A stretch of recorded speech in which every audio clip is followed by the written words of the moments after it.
नमस्ते अम्मा।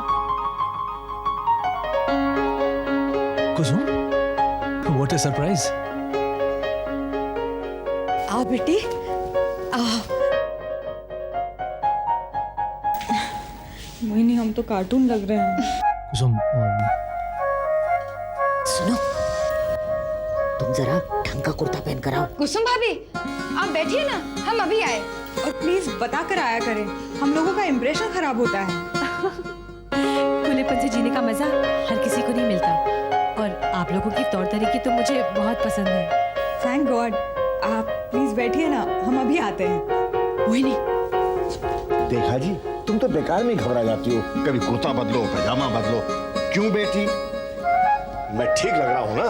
बाबूजी। ओ, सुनो, इधर आओ, तुम चलो भीतर। कुसुम, कल तुम बहुत बिजी थी क्या? तुम्हारा फोन ही नहीं आया।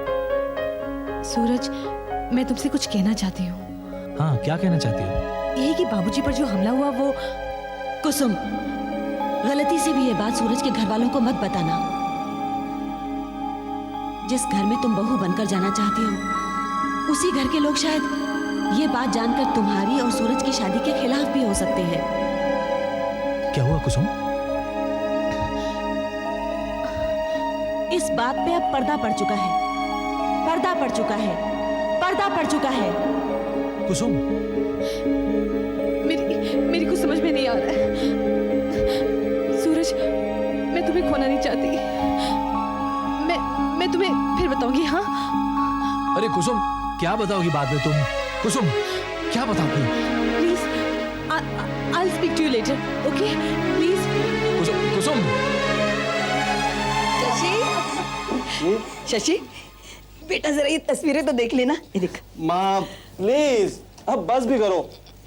बेटा, अगर नहीं पसंद आई तो मना कर देंगे। हमें कौन जबरदस्ती कर रहा है रिश्ता करने के लिए? ये मुझे बहुत पसंद आई। हाँ, दिखाओ दिखाओ। ठीक है। कहाँ हमारे शशि भैया दूध का जाम, कहाँ ये अमावस की रात। माँ, तुम भी कमाल करती हो। और माँ, मुझे वैसे भी अरेंज मैरिज नहीं करनी। तो कैसी करनी है फिर? किसी भी जात वाली को उठा के लाएगा और हम बना लेंगे उसे अपनी बहू। शशि भैया, लव मैरिज आपका सीन नहीं है। किसी भी अनजान लड़की से बात करने के लिए हिम्मत चाहिए। आपसे अगर किसी लड़की ने लिफ्ट मांग ली ना, तो आपके तो पसीने छूट जाएंगे। अच्छा, तुमने उस पुलिस इंस्पेक्टर से 2 बार लिफ्ट क्या ले ली, तो मुझे भी लेक्चर देने लगी। कौन पुलिस इंस्पेक्टर? और लिफ्ट ली क्यों तुमने किसी अरे घरे से? बाबूजी, ये किस पुलिस इंस्पेक्टर की बात कर रहा है शशि? जी, वो कुछ दिन पहले अनु के साथ कुछ लड़कों ने बस स्टॉप पे बदतमीजी की, तो एक पुलिस इंस्पेक्टर ने आके उनकी धुनाई की।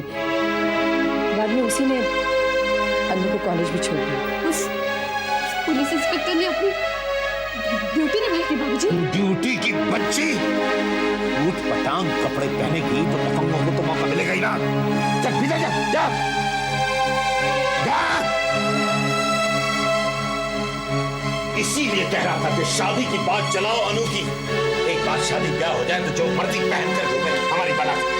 पहले शशि का रिश्ता जोड़ना चाहिए। अनु तो बहुत छोटी है अभी। ये देखिए, ये रिश्ते आए हैं शशि के लिए। शशि की शादी की फिक्र तुम मत करो, हम देख लेंगे। अच्छा बाबूजी, मैं चलता हूँ। शशि जी। कमल ने पैसा वसूल करके जमा कराया बैंक में? जी बाबूजी, वो चाचा जी कल आकर जमा करा गए थे।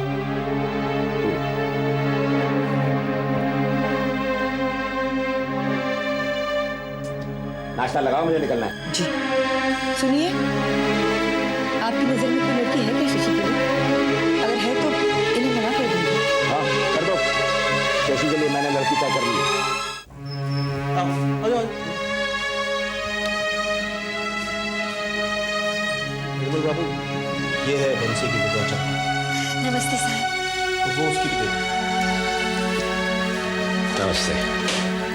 बंसी हमारे कॉलेज में काम करता था।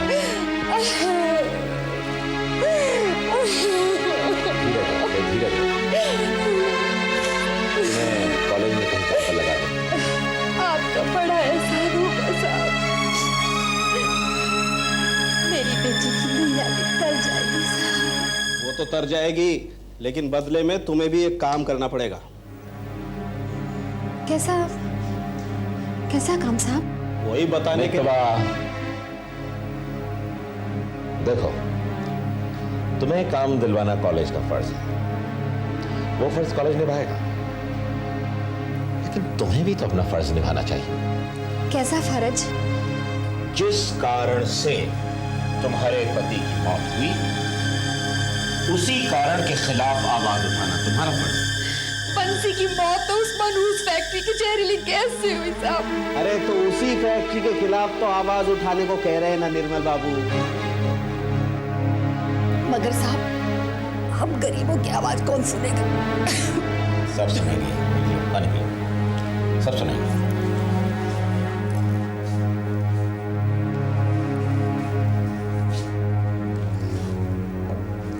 साहब, मैंने कितना कहा बस्ती के लोगों से कि फैक्ट्री के मालिक के घर के आगे मोर्चा निकालो, मगर कोई आगे नहीं आता साहब। नहीं, मोर्चेबाजी से कुछ नहीं होगा, कुछ नहीं होगा मोर्चेबाजी से। तो तुम्हें पुलिस में कंप्लेंट तो लिखवानी चाहिए, उस कंप्लेंट का असर भी होगा। अगर एक औरत अपने पति की मौत के लिए उस फैक्ट्री को जिम्मेदार मानती है, तो उस फैक्ट्री के खिलाफ कंप्लेंट लिखाना तुम्हारा फर्ज बनता है। हाँ साहब, मैं अभी जाकर लिखवा देती हूँ कंप्लेंट। वो तेजस्वी मेम साहब तो पीछे हट गई, मगर अब ये जिम्मा मैं लूंगी साहब। ठीक है, मित्रा, तुम भी जाओ इनके मत। हाँ? चलो आओ, आओ। नमस्ते साहब।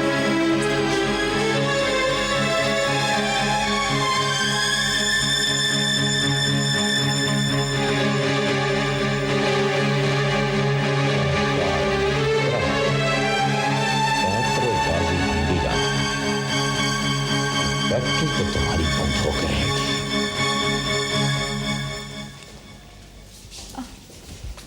नमस्ते भैया। अरे नमस्कार। हैं निर्मल बाबू ऑफिस में ही है? वहीं जा रही हूँ। अच्छा चलो। अब कैसी हो चंपा? फैक्ट्री मालिकों के खिलाफ लड़ाई लड़ रहे हो ना? तुम हमारी लड़ाई की फिक्र तो मत ही कर, तुम होके चाटने वाले हो तुम लोग। तमीज से पेश आ, हैं? कौन इसमें पढ़ाती है? मालूम है साहब, ये कौन है? अच्छा भैया। अभी मैं जा रही हूँ पुलिस में कंप्लेंट लिखवाने और दिखा दूंगी दुनिया को उस फैक्ट्री के मालिक को उतार मल्होत्रा को। अरे छोड़ो साहब, और सुन ले, उसकी फैक्ट्री बंद करवा के बस्ती वालों को न्याय नहीं दिलवाया तो मेरा नाम भी चंपा नहीं। चलो साहब, आपसे पैदल है ये, आप इसकी बात का बिल्कुल बुरा मत मानो। चलो।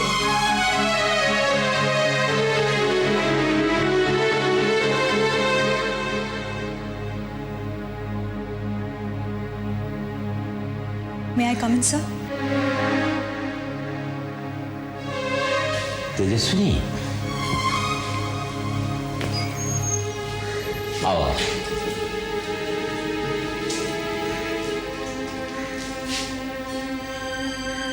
तुम कुछ परेशान लग रही हो?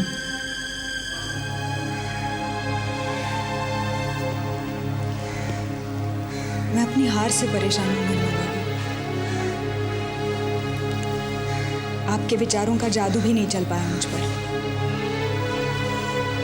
अभी बाहर बंसी की विधवा और उसकी बेटी मिले थे। मैं जब भी उन्हें देखती हूँ फौरन अपराधी बन जाती हूँ। वो 4 लोगों के सामने मुझे जलील करती है और मेरे पास उसके कड़वे शब्द सुनने के अलावा कोई चारा नहीं रहता। मैं अपनी मजबूरियों का सिला ही देती फिर रही हूँ। मैं नहीं लड़ पाई क्योंकि मेरी कुछ मजबूरियां थी। आपके पास भी यही बात दोहराने आई हूँ। निर्मल बाबू, अपनी ही छेड़ी लड़ाई के मैदान से मैं पीठ दिखाकर चली आई।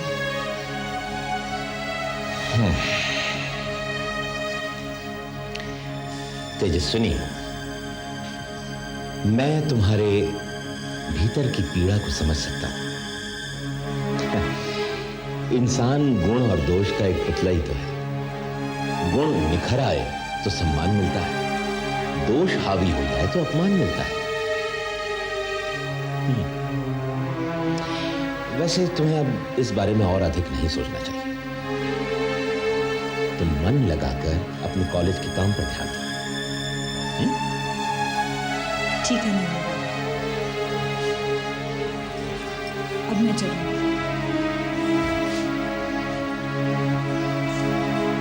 तेजस्विनी, जी निर्मल बाबू, तुम्हारे पिताजी की तबीयत कैसी है अब? पहले से बहुत बेहतर है। मैंने सोचा भी था आकर मिलने के लिए, लेकिन फिर वक्त ही नहीं मिल पाया। परिवार में तुम सबसे बड़ी हो? नहीं, मेरे बड़े भाई हैं सूरज, केमिकल इंजीनियर हैं। हाल ही में पोल्यूशन कंट्रोल बोर्ड में नौकरी मिली है। ओंकार मल्होत्रा का केस भी पॉल्यूशन कंट्रोल बोर्ड के सुपुर्द होगा। इसका भाई तब बड़ा काम आएगा उस फैक्ट्री को बंद करवाने में। क्या सोचने लगे निर्मल बाबू? नहीं, कुछ नहीं। यही कि एक दिन आकर मिलना पड़ेगा तुम्हारे परिवार वालों से। काफी प्रतिभावान लोग हैं तुम्हारे परिवार में। जी निर्मल बाबू, I am really very proud of my family. मेरी छोटी बहन मोहिनी, वो भी बहुत प्रतिभाशाली है। अच्छा। कला क्षेत्र से खास लगाव है और सुंदर भी है, तो लगता है कला के क्षेत्र में ही अपने पैर जमाएगी। भाई, सुंदरता का अंदाजा तो तुम्हें देख के लगाया ही जा सकता है। धन्य होंगे वो परिवार वाले जिन्हें तुम जैसी बहू मिलेगी। थैंक यू निर्मल बाबू। फिलहाल तो मुझे अपना परिवार छोड़ने की कोई जल्दी नहीं है। फिर भी एक दिन जाना ही होता है हर लड़की को। भाई, तुम्हें अपनी बहू बनाने के लिए कई लोग आते होंगे, हाँ? अपने माता पिता से कहना कि मैं भी एक उम्मीदवार हूं। जी?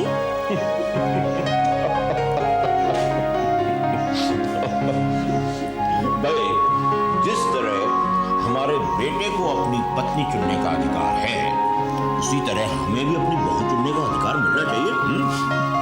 फिर तो आप अपने बेटे से ही सलाह मशवरा कीजिए, वही आपको कोई रास्ता बताएगा।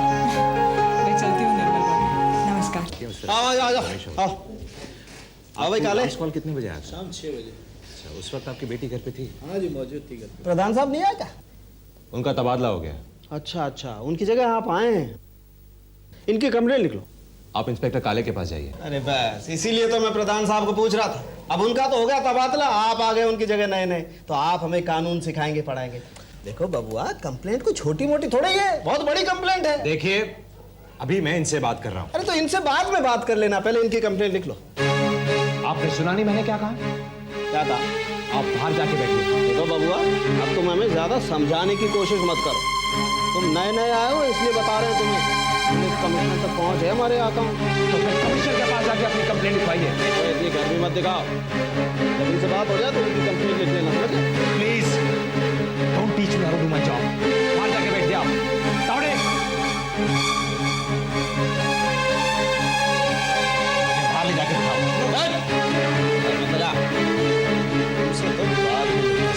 बाहर जाके बैठो। इंस्पेक्टर साहब, हम बाहर बैठे हैं, हमें बुला लेना। हाँ, बुला लेंगे, लेकिन अपने आदमी को जरा समझाओ। बात करने का तरीका नहीं मालूम है उसे। वो हमारा आदमी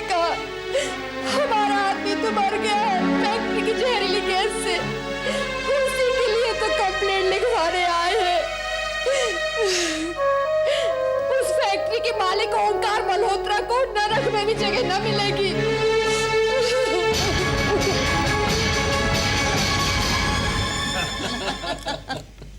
बस। दीदी, आपके निर्मल शास्त्री ने तो ओपन इनविटेशन दिया है आपको उनकी घर की बहू बनने का। मोहिनी प्लीज, मुझे तुम लोगों को सारी बातें बतानी नहीं चाहिए थी। एक बार देख तो ले उस लड़के को। अम्मा, तुम्हारा दिमाग तो ठीक है। भाई, अभी हम अपनी बिटिया की शादी नहीं करेंगे। कर दीजिए बाबूजी, वरना घर में बहुत भीड़ भाड़ हो जाएगी।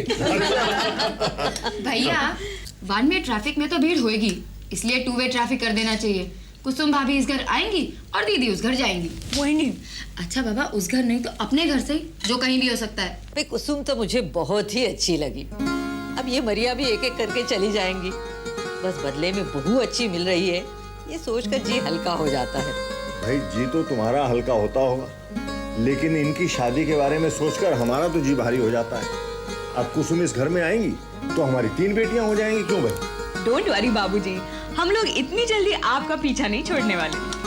वैसे अम्मा एक बात बताओ, कुसुम ऐसी है वैसी है, ये अचानक क्या हो गया कि उसके गुणगान करके तुम थकती नहीं? पहले तो पंजाबी है, जाने कैसे निभेगी। अरे पंजाबी है तो क्या हुआ, मैंने सब पूछ लिया है। मांस मछली को हाथ तक नहीं लगाया उसने, वरना ये मल्होत्रा लोग बहुत खाते हैं मांस मछली। वो तो मैंने पहले से ही समझा बुझा दिया था कुसुम को कि क्या कहना है और क्या नहीं। हाय राम, तो क्या झूठ बोला उसने? अरे नहीं अम्मा, मैं तो मजाक कर रहा हूँ। बिल्कुल अपनी माँ की तरह है कुसुम, मिस्टर ओंकार मल्होत्रा की तरह नहीं। हाँ, कुसुम के पिताजी। भैया ये ओंकार मल्होत्रा वही तो नहीं जो बहुत बड़े इंडस्ट्रियलिस्ट हैं? हाँ। केमिकल्स की फैक्ट्रियां भी हैं? हाँ, तारा केमिकल्स। तारा कुसुम की माँ का नाम है। माय गॉड भैया, ये वही फैक्ट्री है जिसके खिलाफ मैंने कंप्लेंट दर्ज की। माय गॉड, क्या वो कुसुम की पिताजी जिसमें जहरीली गैस लीक हो गई थी, कई बेगुनाह मारे गए थे? हाँ बाबूजी, और आप पर जानलेवा हमला भी उन्हीं के आदमियों ने करवाया।